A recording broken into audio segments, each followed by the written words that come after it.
Solving quadratic equations by factoring. Yes.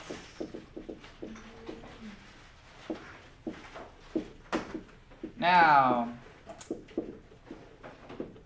factoring, of course, because the rest of the course is pretty much factoring, but specifically, this whole chapter so far has just been, here's an expression, and we're factoring it, okay?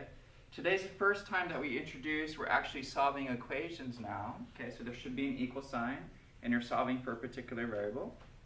And in fact, we're going to do quadratic equations.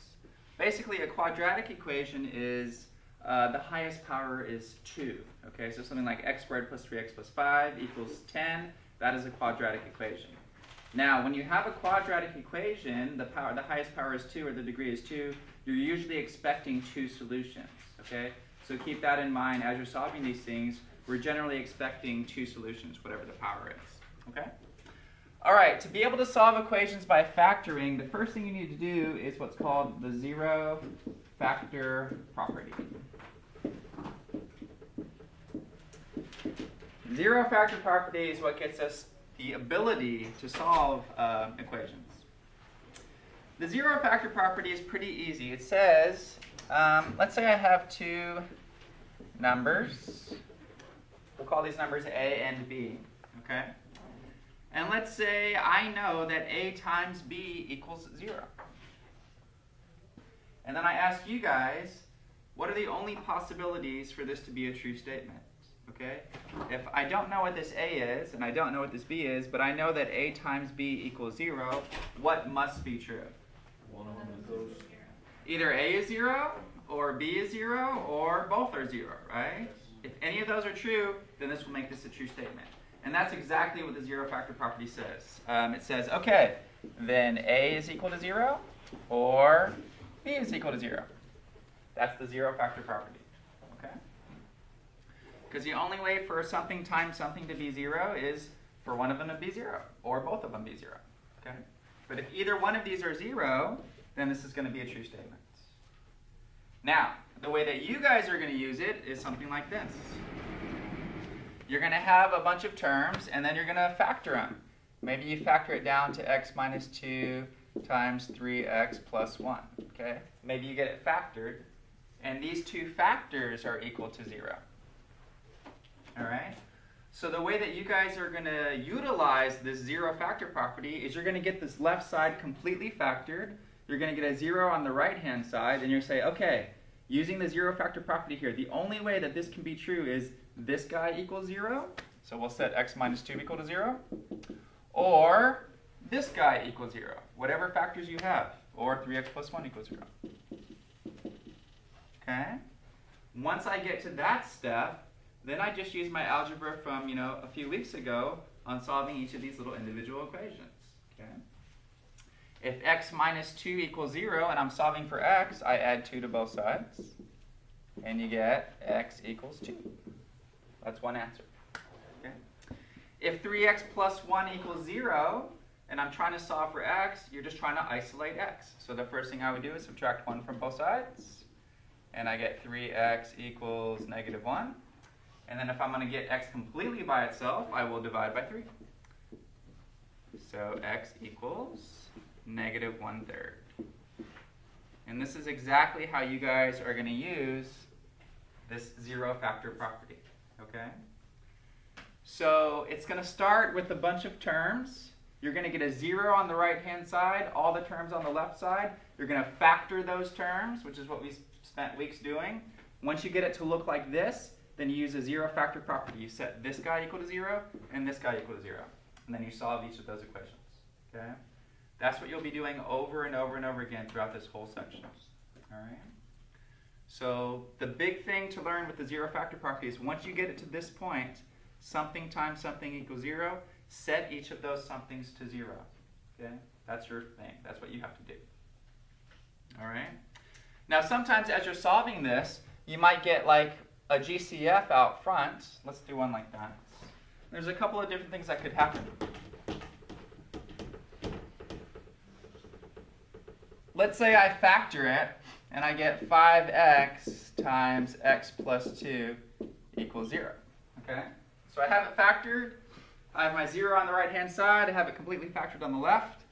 Then I use the zero factor property. 5x equals 0, or x plus 2 equals 0.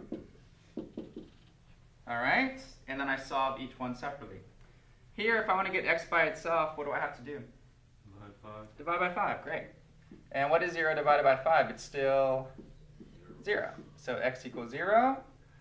Over on this equation, this one's pretty easy. I just subtract 2 from both sides, and I get x equals negative 2. Okay? So you could get a GCF with a variable like this, and you just still apply the zero factor property. Set that guy to 0, and set the other one to 0. Okay? Now, what could happen is I'm doing a problem, and I do get a GCF, but it doesn't have a variable.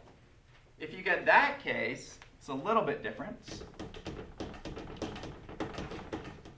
So let's say I solve, and I get negative 10 times 3x minus 5 equals 0. Okay?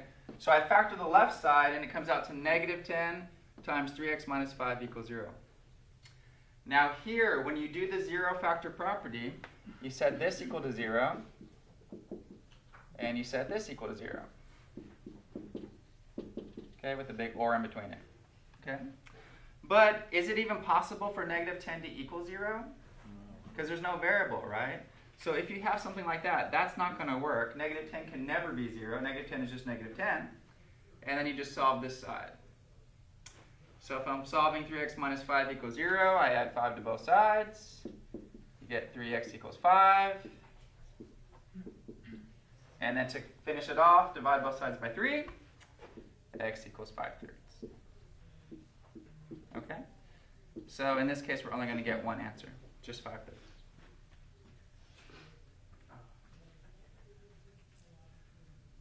Okay, that's pretty much everything that can happen. So it's going to take us, a few minutes just to get to this point where we have everything factored on one side, a 0 on the right-hand side, and then you can employ the zero factor property. That's what we're going to do today. Okay. All right, let's do some problems.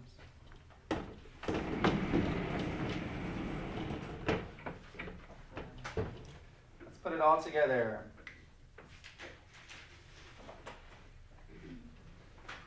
Okay, 10y squared equals 15y. 10y squared equals 15y. Okay? Now, I know that this is an equation. How do I know it's an equation? There's a big equal sign. Okay? At the end of this problem, I should have some answer like y equals this or y equals that. Right? Because that's the only variable, y. Okay. Now, if you're trying to solve something, and it's a quadratic equation because the highest power is 2, which I mentioned before. Okay? All of these with the power of 2 are quadratic equations. Okay, here's your goal, guys. The first thing you have to do is get a 0 on the right-hand side. It's called the zero factor property because you have to have a 0. Okay? So how do I get a 0 on the right-hand side? I need to subtract that 15y over to the left side. Okay? So your very first step here on this problem is to look ahead and know that you have to get a 0 on the right-hand side. So the way to do that is to subtract 15y from both sides. Okay. When you subtract 15y from both sides, you get something like this. 10y squared minus 15y equals 0. I have to have this 0. Okay, that's the first step. All right. Then the next step is to completely factor the left-hand side. So you have all of these methods for how to factor now. What's the first step in factoring? GCF. What is the greatest common factor with 10y squared and 15y? 5y. Great.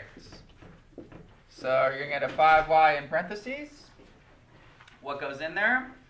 Let's see. 5 times 2 will give me 10. Y times y will give me y squared. Minus 3 times 5y will give me 15y. Great. Now if you look at the example we just did a couple minutes ago, it took us a couple steps, but now we're at the zero factor property step. Okay? I have something times something equals 0.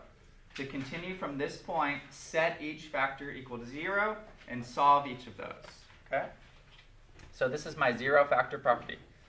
5y equals 0, or 2y minus 3 equals 0. That's today's material. That's the new stuff. Then solve each of these individually. So here I divide by 5. And of course, 0 divided by 5 is still 0. So you get y equals 0. Or over here, hopefully everybody added 3 to both sides first and then divided by 2. So add 3, you get 2y equals 3. And then divide by 2, y equals 3 halves. Okay? And again, quadratic equations, the power is 2. I'm expecting 2 answers. Okay? I'm expecting 2 answers. Y equals 0, y equals 3 halves. Okay?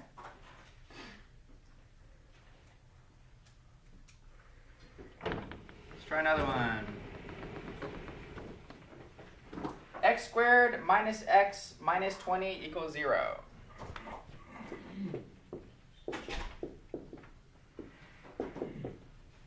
Okay? X squared minus x minus 20 equals 0.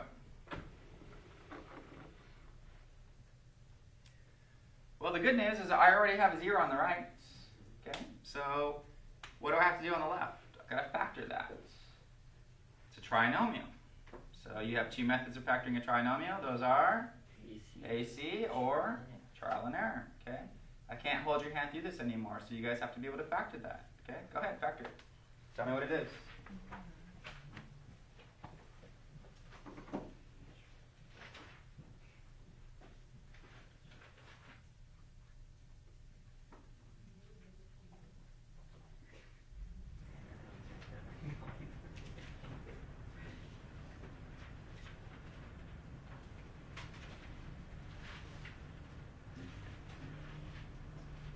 So hopefully you're going to the side of your paper, you're using AC method or trial and error.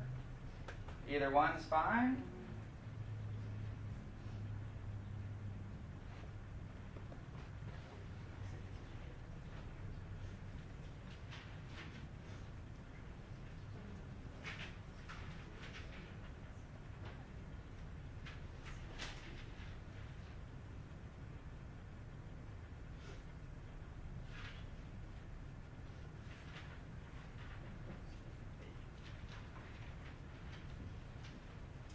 What do you want me to do? Trial and error or AC method? Trial and error. Great.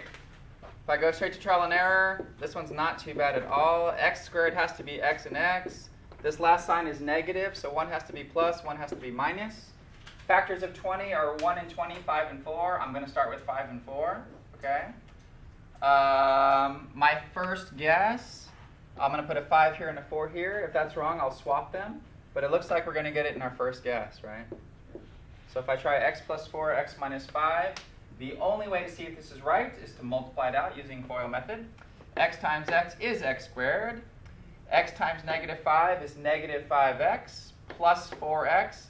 A negative 5x plus a 4x gives me a negative x in the middle. So we're good, okay? Once I get to this point, I use today's new material, zero factor property. Set each factor to 0. X plus 4 equals 0. Or x minus 5 equals 0. Okay? 2 answers. Subtracting 4 from both sides, x equals negative 4. Adding 5 to both sides, x equals 5. We're solving equations today. Your answer should look like x equals this or x equals that. Solving equations. The whole reason that we did all of these last several weeks was to get to this point where we can solve equations using these factoring techniques. Okay. All right, let's see. 2x squared plus 3x equals 14. Try it. 2x squared plus 3x equals 14.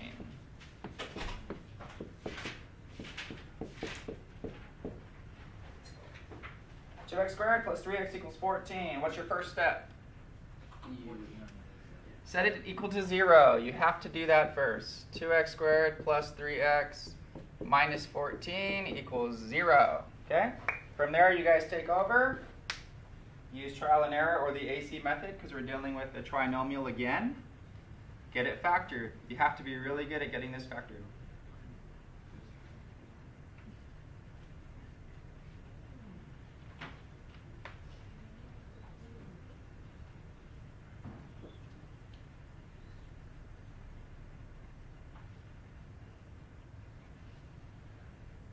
It's really nice to have a 2 if you're a trial and error person.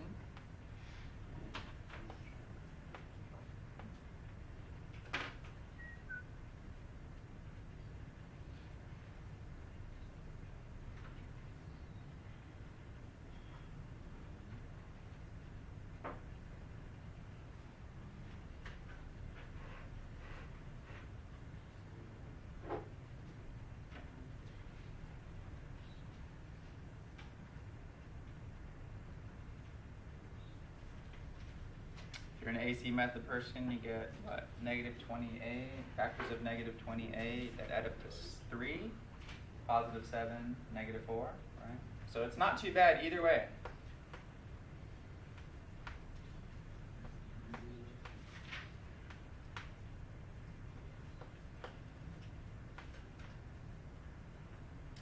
You guys want to do trial and error or AC method? Trial and error. Okay. Trial and error it is. Okay, the great thing about this problem is you have a 2 here, so it has to be 2x and x. That's really nice, okay? 1 has to be plus, 1 has to be minus. Factors of 14 are 2 and 7, 1 and 14. I'm going to try 2 and 7 first because they're closer together. Am I going to put a 2 there? No, definitely not, because there's a 2 already there, and that would say that there's a GCF. So I'm pretty sure, not 100%, but I'm pretty sure this is going to be my first guess. Okay. Then I want to, 1 has to be plus and 1 has to be minus. So I'm going to choose to put a plus here and a minus here, and then I'm going to check it out. Okay. The only way to see if this is right is to check it out. So 2x times x, 2x squared. 2x times negative 2 is negative 4x. Plus 7x, well 7x and negative 4x do give me a positive 3x. And 7 times negative 2 is negative 14. Great. So from here, it's today's new material. You set each factor to 0. That's a 0 factor property. And then solve each one. So set this guy to 0. 2x plus 7 equals 0. Set this guy to 0. X minus 2 equals 0. And then it's your job to solve each equation. Okay? And these are really baby easy equations. Should be easy to solve. So on the first one, subtract 7, then divide by 2. On the second one, just add 2. Okay? So you have these little miniature equations. Subtract 7, 2x equals minus 7, divide by 2, x equals negative 7 halves. Over here, just add 2 to both sides. You get x equals 2. And again, as I told you before, these quadratic equations mean the highest power is 2. You're expecting 2 answers, okay? Sometimes you'll get a double answer, like the factors are x minus 5 times x minus 5. And so you get x equals 5 or x equals 5, but still, okay? All right, let's try some more. Oh, okay, this is tricky. T times t minus 7 equals negative 12. How are they trying to trick us here? T times t minus 7 equals negative 12.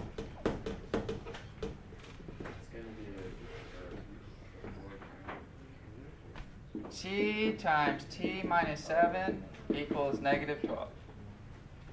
Okay. How are they trying to trick us? Well, having this factored on the left side doesn't help us at all, right?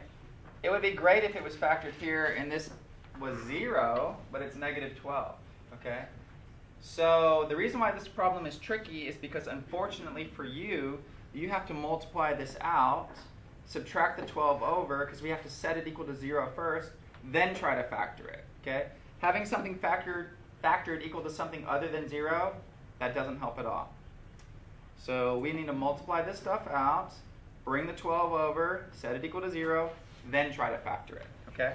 So they gave us a little bit more work here. So let's see, t times t is t squared, minus 7t. Add the 12 to both sides. This should be your starting point. T squared minus 7t, add 12 to both sides, equals 0. Again, I have a trinomial again. Okay, you're going to have trinomials, a bunch of them. So you take over at this point. This one's going to be easy, AC method or trial and error, hopefully. and solve it.